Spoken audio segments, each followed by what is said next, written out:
स्वागत है आपका आज के एपिसोड में। चलिए शुरुआत करते हैं पिछले अभ्यास प्रश्न से। जम्मू कश्मीर के निम्नलिखित में से किस जिले में पाकल दुल जल विद्युत परियोजना स्थित है? ए किश्तवाड़, बी रियासी, सी बारामूला, डी कुपवाड़ा। इस प्रश्न का सही उत्तर है विकल्प ए किश्तवाड़। चलिए देखते हैं इसके विश्लेषण को। केंद्र सरकार ने जम्मू कश्मीर के किश्तवाड़ जिले में 1000 मेगावाट की पाकल दुल जल विद्युत परियोजना के विद्युत पारेषण लाइन के लिए मंजूरी दी है। यह त्वरित निकासी घरेलू उपयोग के लिए सिंधु नदी बेसिन से अधिक जल दोहन करने की सरकार की तत्परता को दर्शाती है, अतः विकल्प ए सही है। तो चलिए शुरुआत करते हैं आज के एपिसोड की पहले प्रश्न से। क्लेबसिएला और ब्रेवुंडीमोनास निम्नलिखित में से किससे संबंधित है?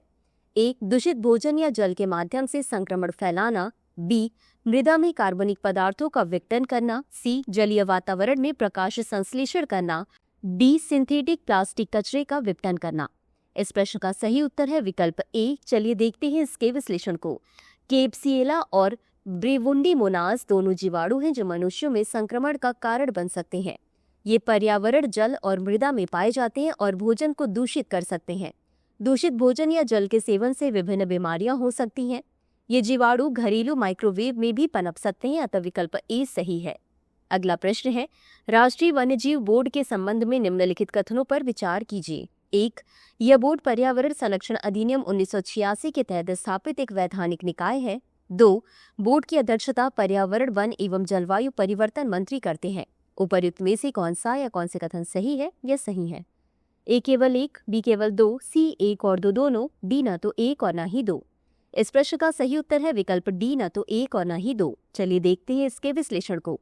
राष्ट्रीय वन्यजीव बोर्ड या NBWL। राष्ट्रीय वन्यजीव बोर्ड भारत में वन्यजीव संबंधी सभी मामलों के लिए सर्वोच्च निकाय है। यह वन्यजीव संरक्षण अधिनियम 1972 की धारा 5A के तहत गठित एक वैधानिक निकाय है, अतः कथन 1 सही नहीं है। यह वन्यजीव संरक्षण एवं परिरक्षण से संबंधित नीतिगत मामलों पर सरकार को सलाह देता है तथा राष्ट्रीय उद्यानों एवं अन्य संरक्षित क्षेत्रों में एवं इनके आसपास परियोजनाओं को स्वीकृति देता है। NBWL की अध्यक्षता प्रधानमंत्री करते हैं और इसमें 47 सदस्य होते हैं। इनमें 3 संसद सदस्य, 5 गैर सरकारी संगठन एवं 10 प्रख्यात पारिस्थितिकीविद, संरक्षणवादी व पर्यावरणविद शामिल हैं, अतः कथन 2 सही नहीं है। अगला प्रश्न है, हाल ही में चर्चा में रही वालेस रेखा निम्नलिखित में से किससे संबंधित है? ए, यह एक काल्पनिक सीमा है जो एशिया और ऑस्ट्रेलिया के विशिष्ट जीव जंतु क्षेत्रों को पृथक करती है। बी, यह अटलांटिक और प्रशांत महासागरों को विभाजित करने वाली देशांतर रेखा है। सी, यह यूरोप और एशिया के बीच की भूराजनीतिक सीमा है। डी, यह हिंद महासागर में एक टेक्टोनिक भ्रंश रेखा है। इस प्रश्न का सही उत्तर है विकल्प ए। चलिए देखते हैं इसके विश्लेषण को। वालेस रेखा एक काल्पनिक सीमा है जो एशिया और ऑस्ट्रेलिया के विशिष्ट जीव जंतु क्षेत्रों को पृथक करती है। यह एक प्रमुख जैव भौगोलिक विभाजन को चिन्हित करती है जिसके दोनों ओर जीवों की प्रजातियों में स्पष्ट अंतर देखने को मिलता है। यह रेखा मकासार, जलडमरूमध्य, बोर्नियो के पूर्वी तट और सुलावेसी के पश्चिमी तट के बीच से होकर गुजरती है। यह बाली और लुम्बोक के बीच विस्तारित है जो सुरना और साहुल महाद्वीपीय शेल्फ को पृथक करती है, अतः विकल्प ए सही है। अगला प्रश्न है, स्वामित्व योजना के संबंध में निम्नलिखित कथनों पर विचार करें। 1, यह ड्रोन और GIS तकनीक का उपयोग करके ग्रामीण क्षेत्रों में आवासीय संपत्तियों का कानूनी स्वामित्व प्रदान करने के लिए एक केंद्रीय क्षेत्र की योजना है।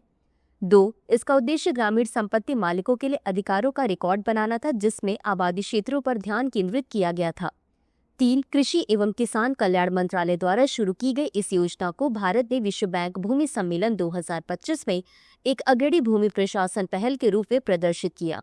उपर्युक्त कथनों में से कितने सही हैं? ए केवल 1, बी केवल 2, सी सभी 3, डी कोई नहीं। इस प्रश्न का सही उत्तर है विकल्प बी। चलिए देखते हैं इसके विश्लेषण को।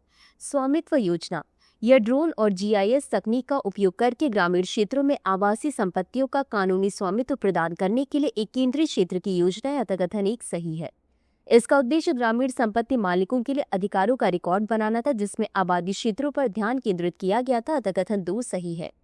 अप्रैल 2025 तक इस योजना के तहत 1.6 लाख गांवों में 24.4 मिलियन परिवारों को संपत्ति कार्ड जारी किए गए हैं जिससे 1.162 ट्रिलियन अमेरिकी डॉलर मूल्य की भूमि का पता चला है।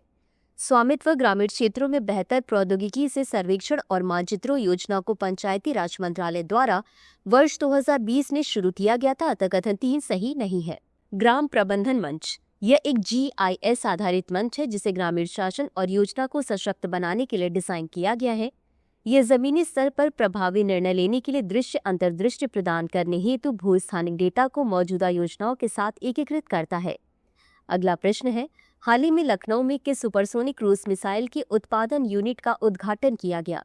ए ब्रह्मोस, बी नाग, सी त्रिशूल, डी आकाश।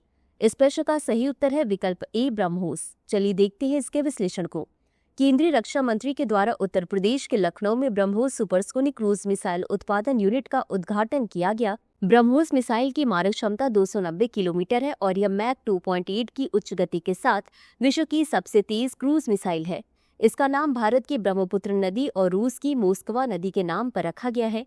यह 2 चरणों वाली पहले चरण में ठोस प्रणोदक इंजन और दूसरे में तरल रैमजेट मिसाइल है। यह फायर एंड फॉरगेट दावों और भूल जाओ सिद्धांत पर काम करती है, यानी लॉन्च के बाद इसे मार्गदर्शन की आवश्यकता नहीं होती, अतः विकल्प ए सही है। अगला प्रश्न है, निम्नलिखित कथनों में से कौन सा या कौन से ब्रह्मोस मिसाइल के संदर्भ में सही है? 1. ब्रह्मोस मिसाइल भारत और अमेरिका का संयुक्त उद्यम है। 2. इसकी मारक क्षमता 290 किलोमीटर है और यह मैक 2.8 की गति से उड़ती है। 3.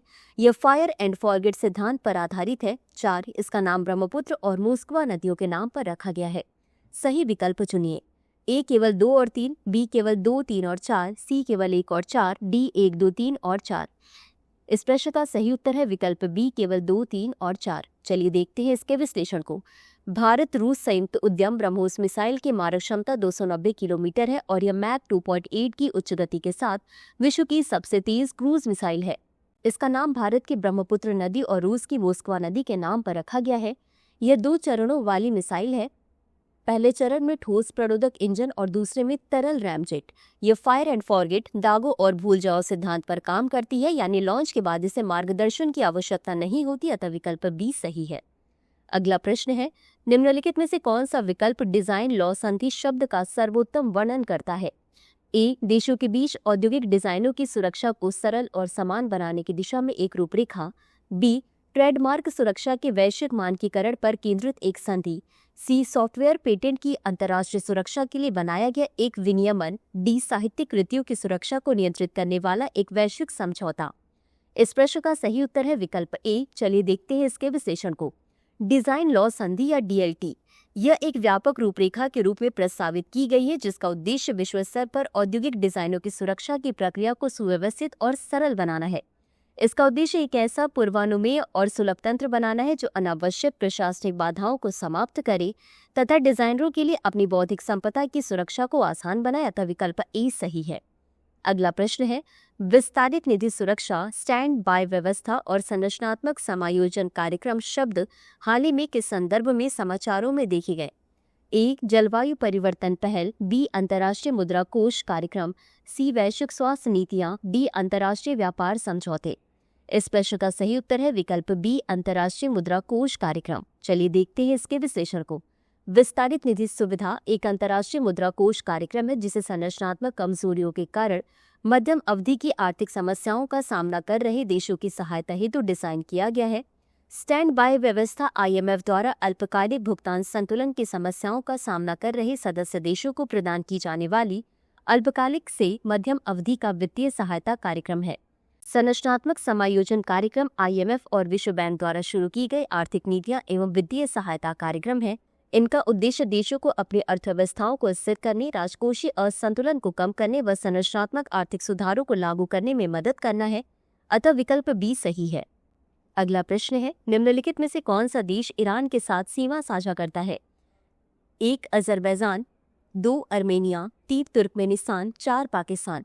निम्नलिखित कूट का उपयोग कर सही उत्तर चुनिए। ए केवल 1 और 4, बी केवल 2, सी केवल 1, डी 1, 2, 3 और 4। इस प्रश्न का सही उत्तर है विकल्प डी 1, 2, 3 और 4। चलिए देखते हैं इसके विश्लेषण को।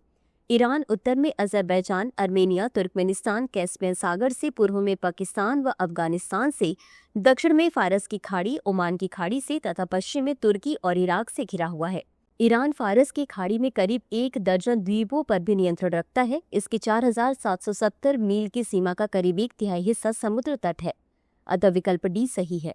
अगला प्रश्न है, भारत ट्रेडनेट के संबंध में निम्नलिखित कथनों पर विचार करें। 1. यह एक एकीकृत व्यापार दस्तावेजीकरण और वित्त पोषण मंच है जो यूपीआई, आधार और डिजिलॉकर के साथ इंडिया स्टैक में एकीकृत है। 2. यह सीमा शुल्क बैंकों और निर्यातकों जैसे हितधारकों को एकीकृत डिजिटल प्लेटफॉर्म पर जोड़कर कागज आधारित प्रक्रियाओं की जगह लेता है। उपर्युक्त कथनों में से कौन सा या कौन से सही नहीं है? ए केवल 1, बी केवल 2, सी 1 और 2 दोनों, डी न तो 1 और न ही 2। इस प्रश्न का सही उत्तर है विकल्प डी, न तो 1 और न ही 2। चलिए देखते हैं इसके विश्लेषण को। भारत ट्रेडनेट एक एकीकृत व्यापार दस्तावेजीकरण और वित्त पोषण मंच है जिसे यूपीआई, आधार और डिजिलॉकर के साथ इंडिया स्टैक में एकीकृत किया गया है। अतः कथन 1 सही है। यह सीमा शुल्क बैंकों और निर्यातकों जैसे हितधारकों को एकीकृत डिजिटल प्लेटफॉर्म पर जोड़कर कागज आधारित प्रक्रियाओं का स्थान लेता है। अतः कथन 2 सही है। इसी के साथ अंत में देख लेते हैं आज के अभ्यास प्रश्न को। उकाई बांध निम्नलिखित में से किस नदी पर निर्मित एक प्रमुख जल विद्युत परियोजना है? ए नर्मदा, बी तापी, सी माही, डी गोदावरी। इस प्रश्न का उत्तर कमेंट बॉक्स में जरूर दें। आज के लिए बस इतना ही। धन्यवाद। डियर व्यूअर्स, अपने एग्जाम की तैयारी को और बेहतर करने के लिए हमारे चैनल को लाइक, शेयर और सब्सक्राइब करना न भूलें।